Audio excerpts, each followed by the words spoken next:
Hey everybody, this is Jessica with the 5 Waiting Wombs, and I'm here to tell you that this last week has probably been the craziest week of my life. Um, this is a copy of Sunday's New York Times, and right down here on the very front page is an article that says clinic raffles could make you a winner and maybe a mother. And yeah, so it's not every day that you wind up on the front page of the New York Times. Not sure if you're going to be able to see my name somewhere in there, but yeah, Jessica Upham of West Babylon, that's me. So before I go into this, I'm going to ask you to pause the video right now because down in the description field, I am going to put a link to the entire article. So maybe you could read along with me because I'm going to just dissect the SHIT out of this article. Okay, so hopefully you've got it. You have it up on your screen. All right. So I'm not going to read it for you completely.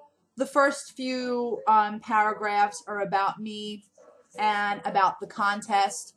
Back in April, the fertility practice that my husband and I go to, they sponsor a contest in honor of National Infertility Awareness Month, where they have people submit essays or videos, and the grand prize winner wins a free micro IVF. We were this year's recipients, and I couldn't be happier. Yeah, so the article, well, let me backtrack a little bit. When I got the phone call from the person, I hung up on him 3 times because I thought he was trying to sell me a subscription to the New York Times. He says, "Hello, my name is Douglas. I'm with the New York Times." I said, "Click." Looked at my mom. I said, "I don't want a subscription to the New York Times." Phone rings again. "Hello? Yes, is this Jessica? My name is Douglas. I'm with the New York Times." Click. Call back again. "Hello, Jessica, this is Douglas. I'm with the New York Times." I said, "Douglas, you're very persistent, but I really don't want a subscription to the New York Times." And he said, "No, I'm doing an interview. I'd like to interview you. I'm doing a story on IVF raffles." And the impression that I got from his phone call was that this was going to be, oh, why do I always do that? I always put my hair behind my ears, and I hate doing ears. This was going to be an article basically getting into the fact that IVF is not covered by insurance and how women will stop at nothing to get what they want. And I thought it was going to be a really great piece. But this actually questions the ethical nature of the contest. Is this something that is ethical? So again, the first few paragraphs kind of talk about me and my story, and underneath the in the description field of this, I'm going to put the link to my video and also the link to us winning the video, because I'm going to get into that because someone made a comment about how I was presented with the free micro IVF. Certain person named Anderson Cooper on his show yesterday. So Anderson, I'm calling you out. I love you, but I'm calling you out. They also talked about infertility and IVF and things like that on Ricky Lake's show yesterday too, which was pretty interesting.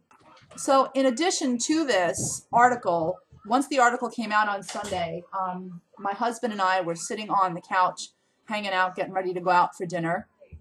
I get an alert on my tablet that I have a new friend request from this person that I have no idea who it is. But I said, all right, maybe it's, maybe it's somebody that I know. I accept the friend request, and the first thing I notice is that it says something about the Today Show. Not even 2 seconds later, I get a call on my cell phone, get a text message, and as soon as I get this, I said, holy crap, let me get in touch with somebody from our fertility practice and let them know what's happening. And I asked this one girl, I said, please do me a favor, call me right away. I don't know what to do. I'm not calling her back until I speak to you. And a phone number comes up on my caller ID. And immediately, of course, I think it's the person that I just emailed. No, it's the reporter. The reporter, well, I'm sorry, not a reporter, a producer. The producer said they wanted to do a story with me as a recipient of an award, a prize like this. a fertility practice that gives away things like this, and someone that believes that it's unethical. And I was so happy that she called me that not for a second did I hesitate to think that I was going to actually do this and be on the Today Show. And she said, they'll come here, they'll film you and your family, and you won't have to debate anybody. It would be wonderful. And I really felt that I could kind of shed a little bit of light on the article since it painted it in such an unethical light, you know. But it turns out, you know, they jump through hoops to try and get in touch with you, yet when you try to get in touch with them, there's no response. I got a text message about 2 days ago. I said, listen, I'm going to be home all day. Here's where you can contact me. Let's set something up. And there was one, like, sentence. Sorry, don't think they're going to be doing the show. Thanks. And that was it. So it's already 6 minutes into the article, to the video, and we haven't even started talking about the article. So after the whole spiel about me, which I can vouch for, I said 100%, and I feel completely justified in what he wrote because I said that, and I do feel very, very happy and honored that I won this contest, and it's an opportunity that we wouldn't have otherwise had. So going on, let's talk about the article. They go on to say that fertility clinics around the country have, not just this one that we use, but a number of them have contests where people can either enter a raffle or be picked at random or enter an essay contest to try and win a free IVF, or in my case it was a micro IVF. They say that the smaller clinics say that they have to do what they can to compete with the bigger clinics. I'm going to let you know that my clinic is the bigger clinic. Their statistics speak for themselves, so I honestly don't feel that they would have to do this for advertising. They do this to be generous. I mean, one freebie a year, I think every fertility practice should do that. Okay? This is, I went to them before I ever knew about any contest. I went to them based on their statistics. I went to them based on their doctors. I went to them for those reasons, not because of any contest. I didn't even know about this contest until years after we started using them. So when you say smaller clinics in the same, you know, in the same respective, just speaking about me and talking about my clinic, them's fighting words. Because the doctors that my husband and I use are top notch, and you make it sound like they're a small clinic when they are not by any means. Then some woman named Pamela Madsen, who is a founder and former executive director for the American Fertility Association. Wow, that's a fancy title. She sure sounds like someone that wouldn't need to enter a contest because maybe she could afford it with that fancy title. She says, it is against the law to raffle off a puppy, but we're allowed to raffle off the opportunity to have a baby? Why would somebody raffle off a living thing?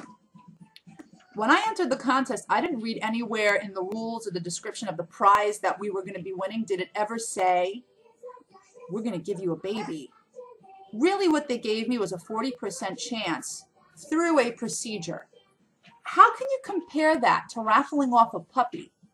Really? Wait a minute. It gets better. She says also, what if we were raffling off chemotherapy? Would we be okay with that? Chemotherapy is a treatment for a life-threatening disease, cancer. Infertility is not a life-threatening disease. It's a condition that affects 1 in 8 people. How can you compare the two? Infertility is not going to kill you. You're not going to die from it, but it eats away at you from the inside. So these are two completely different things, and they shouldn't even be put together. Let's see. The people who stage the raffles say that both sides benefit. One woman gets free treatment, and the sponsor gets publicity.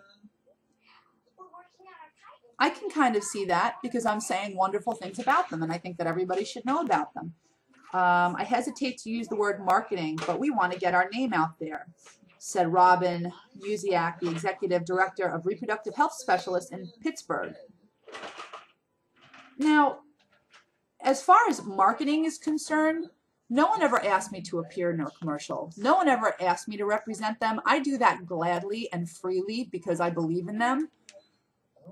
And as far as the contest goes, marketing, again, there have been no news stories or billboards or internet pop-ups or news scrolls across the bottom of the screen saying, hey, look what we did for this girl. We're tooting our own horn. There haven't been, but there should be because they deserve attention for what they did. Positive attention.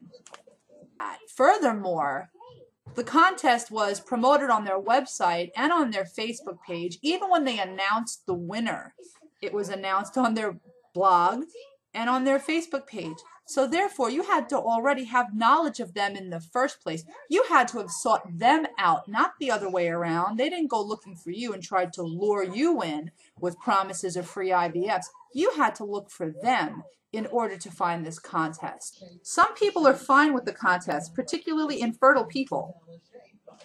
Really? Did you even need to print that? Thank you, Captain Obvious. Is it really a person in need putting their name in a raffle? Well, I don't see why a fertile person would want to go through IVF because it's really not all that fun. I mean, I thank God for it every day, and I would do it again and again and again because I had a wonderful outcome.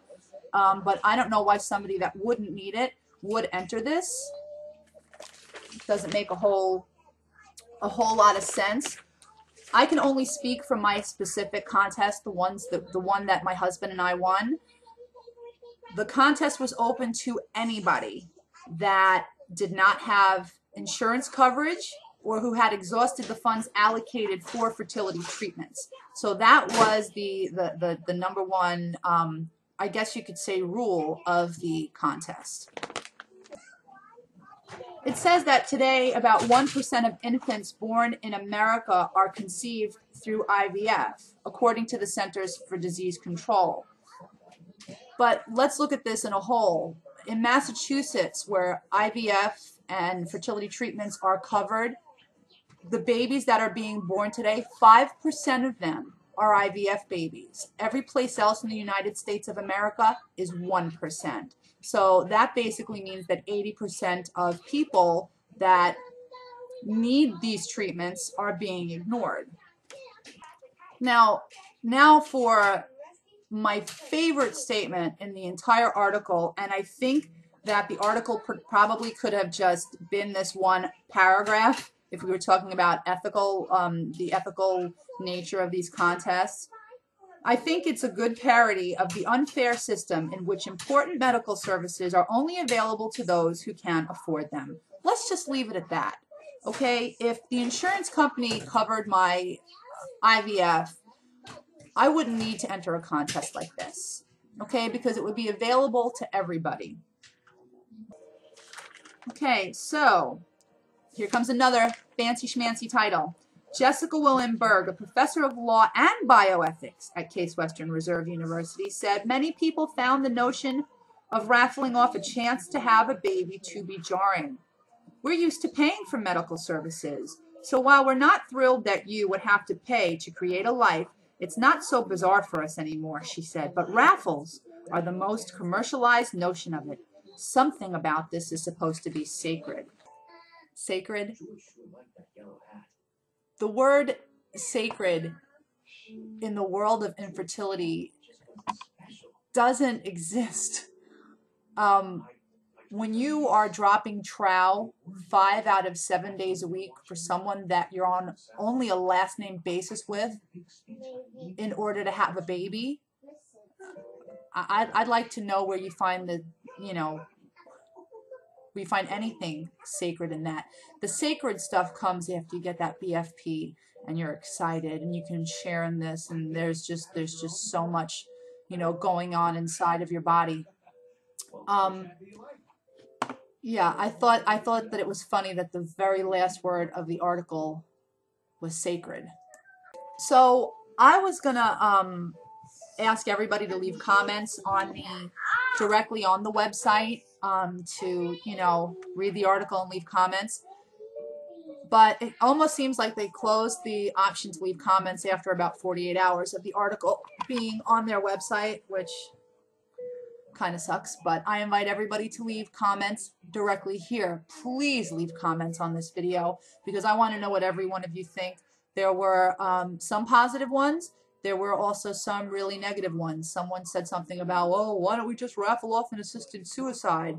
You know, kind of a lot of things that I felt were pot shots at me. One person said he felt sorry for my kids because they said I felt inadequate, that I wasn't able to provide this to my husband the natural way. So a lot of people really need to learn how to need to learn how to read. So don't feel sorry for me. I feel sorry for you that you're so uneducated and you can't read an article the proper way, because if you read it the right way, you'd probably realize what I was saying. And to the girl that came to my defense in that particular comment, I love you. So I really want to know what you guys think about this. Yeah, like I said, I wanted to get into the comments, but I'm not going to. But I am going to pose a question to all the people out there that left stupid comments. It's very, very hard to put yourself in someone else's position, especially a position of infertility, because people that don't go through it, they want to try to think they know what they're talking about, but they have absolutely no idea, not one single idea, until you've had trouble. But, you know,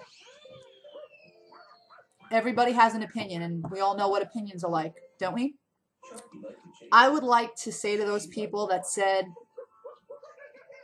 shitty things, let's change this. Let's change whose shoes I'm going to ask you to focus on right now, okay?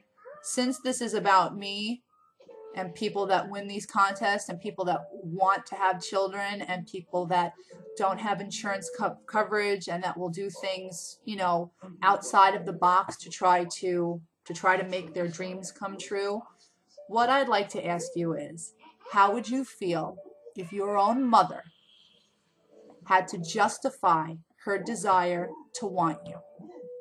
I don't care how you came into this world. It could have been out of love and marriage. It could have been out of a one-night stand. It could have been IVF, adoption, some other kind of intergalactic weird thing.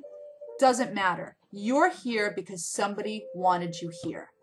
How would you feel if your mother or whoever it was that wanted you here had to justify the means or the desire or the desperation, the want that she had to have you, or he had to have you? I'm not trying to step on anybody's toes here. I'm trying to put everything into perspective.